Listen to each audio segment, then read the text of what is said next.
Bonjour à tous. Eh bien, il est 16h30, je me réjouis de vous retrouver comme d'habitude, comme chaque mardi. J'avais envie de vous parler,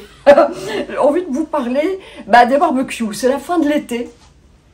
J'ai pas voulu gâcher, bon, je voudrais pas gâcher l'été, j'ai pas ce pouvoir, mais j'avais quand même envie de parler des, vous les connaissez, les dangers des barbecues. Les barbecues, c'est vraiment une calamité, que ce soit de la viande ou des légumes, que ce soit vegan ou pas, ou que ce soit végétal, ce sont des acrylamines, ce sont des protéines glyquées, enfin c'est la glycation, ce sont des molécules de Maillard, tout ça est hautement cancérigène, de même que fumer, hein, quand on sert un bon barbecue à son enfant, on lui dit tiens mon enfant, ça peut être l'équivalent de 1000 clopes, de 1000 cigarettes. Donc ce que je trouve pas sympa, c'est d'écrire sur les paquets de cigarettes « fumer tue ». Parce qu'il en est fait selon nos croyances. Donc je trouve ça dégueulasse d'écrire ça. Même si on sait que fumer n'arrange pas la santé, est préjudiciable, de même que manger des choses qui sont grillées et qui ont généré des molécules qu'on appelle les molécules dites de Maillard, hein, puisque Maillard a été le premier à alerter sur les dangers de carboniser des ingrédients. Marquer « fumez-tu » sur un paquet de clopes en montrant toutes les horreurs que ça peut générer, ça génère de la peur, de la culpabilité, et ça peut à la limite créer la maladie. Il y a plein de gens qui fument et qui ne sont pas malades. Il y a plein de gens qui fument et qui se portent très bien. Il y a plein de gens qui fument et que fumer apaise l'anxiété. Donc on ne va pas se mettre... Alors le tout c'est de pas fumer avec quand il y a des enfants dans la même pièce, parce que quand on fume pas c'est absolument horriblement incommodant. Moi je peux sentir vraiment très très loin quelqu'un qui fume, et je comprends les gens qui n'aiment pas qu'il y ait des fumeurs à proximité. Voilà. Maintenant, c'est vrai qu'un barbecue, un barbecue, c'est un peu comme fumer des clopes et c'est horrible. Celui qui est au-dessus du barbecue, qui transpire au-dessus de son barbecue et qui se sacrifie ou qui était super content de proposer à tout le monde, à toute sa famille, de la viande grillée ou des légumes grillés. Voilà, c'est un grand sacrifice, nous l'apprécierons, mais est-ce bien utile? Alors, dans le blog, dans l'article du blog, je mettrai vraiment les articles, je détaillerai vraiment le processus de ce que sont les molécules de Maillard, le procédé de la glycation, la caramélisation de nos cellules, voilà. Mais il y a quelque chose, un point sur lequel j'avais envie d'attirer votre attention, et une certaine partie de gens auxquels j'avais envie de parler aujourd'hui, eh bien ce sont les véganes. Les véganes, pour moi, ce sont des gens qui sont vraiment en avance sur notre monde, dans notre monde. Ils ont complètement pressenti que notre monde, que l'évolution naturelle de notre monde, eh bien c'était de ne plus tuer d'animal. C'est très très important. Mais nous n'en sommes pas tous au même plan d'évolution. Il y en a pour qui c'est évident, il y en a pour qui ça l'est moins. Et je pense qu'il faut respecter chacun là où on en est et avoir beaucoup d'indulgence et de compassion pour ceux qui prennent encore beaucoup de plaisir à manger de la viande et à se faire des barbecues. Parce qu'encore une fois, je le dis souvent, mais c'est vraiment important, il vaut mieux, à la limite, je disais avant, manger un burger, ou manger, disons, une viande grillée au barbecue entre amis, en se faisant plaisir et en célébrant la fin de l'été avec joie, ensemble, plutôt que de manger bio, végétal et bio, des produits bio, en étant fâché contre la planète qui mange des pizzas, et se faire un cancer bio.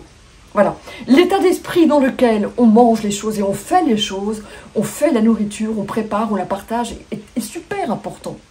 C'est pour ça que ça nous amène à une grande indulgence. Les véganes ont vraiment initié un mouvement. Alors on peut leur reprocher d'avoir été jusqu'au boutiste, d'avoir été violent, mais n'empêche qu'il n'y a rien qui se fait, pas sans violence, mais sans conviction et sans personnes qui vont au bout de leurs intentions. Donc grâce à eux, oui, ils ont été filmés, ce qui se passait dans les abattoirs. S'ils ne l'avaient pas fait, on n'aurait pas été au courant de ça. Donc c'est grâce à eux, on leur doit ça. Maintenant que leur mouvement recèle une espèce d'agressivité, oui, et alors, tout leur cœur avec ardeur est tendu vers cet objectif, de nous ramener à la conscience que manger des animaux, c'est quelque chose qui, dans les conditions dans lesquelles les animaux sont tués et dans les abattoirs et tel que ça se fait en ce moment, ce n'est pas supportable. Maintenant, je pense aussi, et c'est toute la contradiction de ce débat dans lequel j'aimerais apporter de la douceur mais aussi des solutions, parce que j'ai une super recette de merguez. végétale et crue, qui m'a été inspirée par une élève de mes formations, de la découverte à la maîtrise, de ma raw food gourmande. Et Catherine L, on s'est mises d'accord toutes les deux pour que je la citais en tant que Catherine L, m'a donné une super recette que j'ai aménagée et j'ai tourné cette recette, donc j'apporte aussi une solution. En même temps, j'étais à vous dire que la contradiction de ce débat, elle est très intense parce qu'il y a des personnes qui ne peuvent pas se passer de protéines animales. Il y en a qui sont d'accord, leur système est assez évolué, est en accord entre leur pensée, les besoins de leur organisme. Ils peuvent trouver une cohérence en ayant aussi élevé leur vibration. On peut parler de ça sans être perché à notre époque. Donc tout ça est une cohérence qu'il faut trouver à l'intérieur de soi. Ce que je n'aime pas, c'est qu'on obéisse à une théorie par laquelle on se laisse séduire. C'est-à-dire que avoir besoin de protéines animales, mais enjamber les besoins de son corps, dont on refuse d'entendre les appels au point de vue, je dis, nutritionnel, pour satisfaire une théorie qui nous plaît, qui est compassionnelle et qui est hautement valorisante et chouette, qui est de ne pas vouloir tuer des animaux, là, eh bien, il se peut qu'on nous enjambions les besoins de notre organisme et que nous ne les satisfassions pas. Donc là, il faut faire attention. Il faut écouter à la fois son mental, son cœur et notre corps. Et le moins possible, notre ego qui procède du mental inférieur. Donc il faut arriver à trouver la paix en nous. Et quand on l'a trouvée, on peut accepter que certains... Alors, il y a des champions sportifs qui sont totalement véganes. Je vous donnerai les liens de la vidéo qui est sur Netflix, je crois, Game Changing, où on voit que des athlètes ont adopté un régime végétalien, strict, et ont optimisé leur performance. Ils sont prêts à le faire, parce que leur cœur, leur esprit, leurs vibrations sont totalement en accord avec ça. À nous d'accepter, à nous de pacifier avec toutes les contradictions et toutes les personnalités intérieures que nous recelons à l'intérieur de nous et qui se cachent et qui s'abritent parfois derrière des théories, derrière des maladies, derrière des colères, derrière des frustrations. Eh bien, les écouter toutes, et il y a des personnes qui ne peuvent pas. Elles sont au soit du groupe O+, elles ont besoin de protéines animales, etc. Elles ne sont pas du tout prêtes pour suivre ce genre de régime. Donc, acceptons-nous tous ensemble, ouvrons chacun les consciences les uns des autres en échangeant nos pratiques, sans vouloir nous vendre telle théorie ou telle autre ou telle pratique. Et voilà, et soyons dans l'ouverture totale à ce niveau-là, sinon on va entretenir la guerre. Il y a un paradoxe auquel nous n'allons pas entretenir. Là, il faut être un peu raisonnable. Voilà. Mais je remercie les véganes. Je remercie les véganes parce qu'ils ont vraiment initié un mouvement, une prise de conscience. Ils ont mis les bouchées double et ils ne pouvaient pas le faire à moitié. Ça, c'est important de leur rendre justice et d'avoir de la reconnaissance pour eux. Maintenant, ma façon d'avoir de la reconnaissance pour eux, c'est de leur dire un truc. Je connais beaucoup de véganes, forcément. C'est ma vibration et c'est le monde dans lequel j'évolue. Il y en a beaucoup, et je leur ai dit à chacun en particulier, ils se reconnaîtront. Mais là, je parle à la communauté végane et je vous dis, vous êtes complètement, pour la plupart, pas tous, mais la plupart d'entre vous, la plupart est captive d'un marché qui s'empiffre, qui se gave sur les véganes en proposant des ersatz de viande, de machin, ou même de saucisses, de tout un tas de trucs qui sont, quand ils sont d'origine végétale et crue, et qui sont bio, et qui sont...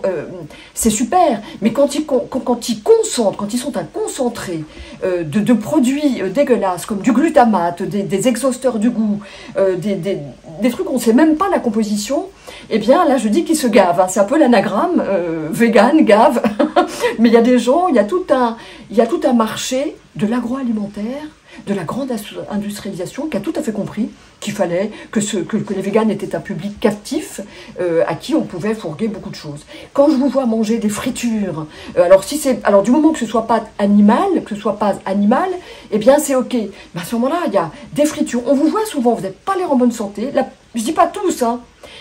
Et là, j'ai envie de vous dire, mangez pas des fritures, c'est encore pire. Je veux dire, mangez pas, il y en a beaucoup qui se gavent de fromage, de pain et de fromage. Alors ça, alors ce ne sont pas les végans, là je parle des végétariens, tout ce que je n'engage pas dans mes recettes. C'est tout ce qui est pain, gluten, fromage. Alors, je vous signale aussi que le fromage, c'est vraiment, c'est pas blanc, le lait n'est pas blanc, il est rouge comme le sang des vaches qui sont sacrifiées pour qu'on extrait leur lait dans des conditions absolument insupportables. J'ai pas envie d'enfoncer ce clou et de dramatiser la situation, mais fromage et pain, je parle des végétariens, pour moi c'est pas ok.